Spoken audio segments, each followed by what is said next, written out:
Blue Jays looking for the sweep. Schmidt for Yankees, Bassett for the Blue Jays. Yankees minus 130, and Gianni told us money's coming in on the Yankees. I'm guessing it's because people are going, well, they're not going to be swept. What's your take on this game today? So I saw this stat just earlier. I don't do much with grass, turf stats really in any sport any day. Back in the 80s and 90s, people like that stuff with football and even baseball. But there's hardly any turf fields left, and I believe the Sky Dome is one of them, if not the only one.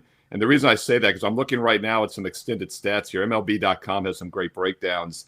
The Yankees this year are 48-35 on grass. They're 0-3 on turf, Andy. So literally, those are their only 3 turf games of the season, I guess. Wow. Has not gone well so far. I don't read anything into that. I mean, I don't think they give up, 28 runs in 3 games because of artificial turf.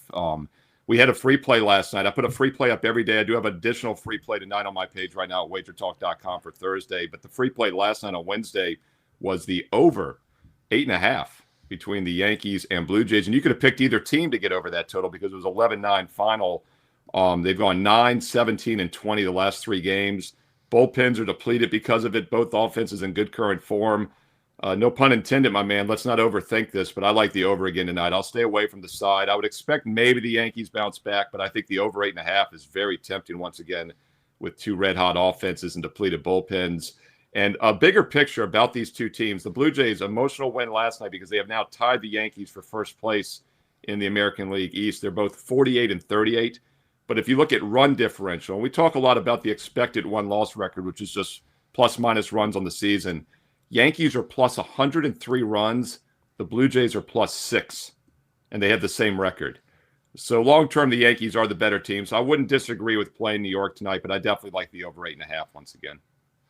Okay, Steve Merrill's going with the... Man, that happened to me last week. Yes, You're not getting me this time.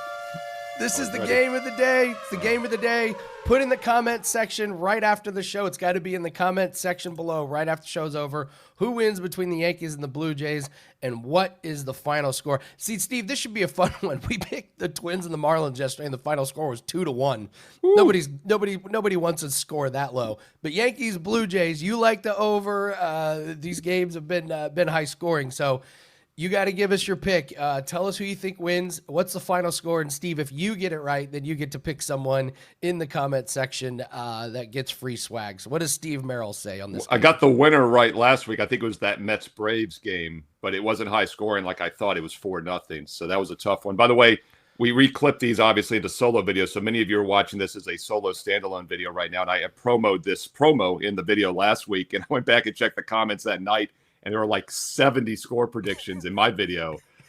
So I'll count that as well if you're watching it on the alternate method here. I didn't even think about that. And luckily it was a 4-0 final, Andy, because nobody had that. Because I didn't see it till like a day later. But yeah. Why would I not want to spend my whole weekend scrolling through 70 comments on Steve's video as well? Yeah, I blame anybody that pops in at 9 a.m. Pacific time in the middle of a show like that. It's his fault for sure. He's married now. He's got extra free time. No more wedding planning. So there's no excuse why Dan can't do it. But yeah, look, either my video or in the Wager Talk Today replay, make your prediction. The obvious one is 5-4 Yankees because they're favored. It's 8.5 to the over. I don't go obvious. So let's bump it a little bit. I'll say 6-5 since it's only a slight lean Yankees, but I like the over. I'll go 6-5 New York Yankees get their first turf win. Their maiden win on turf this season. Most useless stat in all of baseball. Wasn't it just the last 3 games that they played on turf? Like, it wasn't even like... They're 0-3, so it has to be. Because I looked it up. They play on AstroTurf at the Sky Dome, so that's like the only field I could think of. Canadians. It's an odd one. So, all right. Don't do that on July 4th. We don't play on fake grass. So post in the comments section below. If you pick the correct score and the winner, you get some Wager Talk swag. Steve Merrill, tell everyone what you have up for July 4th. Yeah, Andy, real quick, I want to give a shout out. Last week you mentioned the gym and not wearing shoes. I thought of you Saturday. A high school kid was umping our travel baseball game, and he's limping. He dropped a 15-pound plate on his foot Friday night last week, the day after we did the show, and did not have shoes on. Unbelievable. 1 day later. See? Yeah. Like, a shoe isn't going to 100% protect you, but it's going to at least knock off 60%. It was only 15 pounds. And it was 15. They probably would have made a difference, right? So, I mean. Oh, man. And he was okay, luckily. But it was the day after we talked about it. But we talked about going to the gym, right? I was going to say my life tip. I'll start trying to give life tips is join a gym, meet people, get in shape. I've made so many friends over the years, and an older guy, retired guy who takes classes, spin classes still, 70s. I mean, rocks it. He's been reading this book the last couple months. I keep talking to him about baseball. It's the top 100 baseball players. He finished it, and he gave it to me today.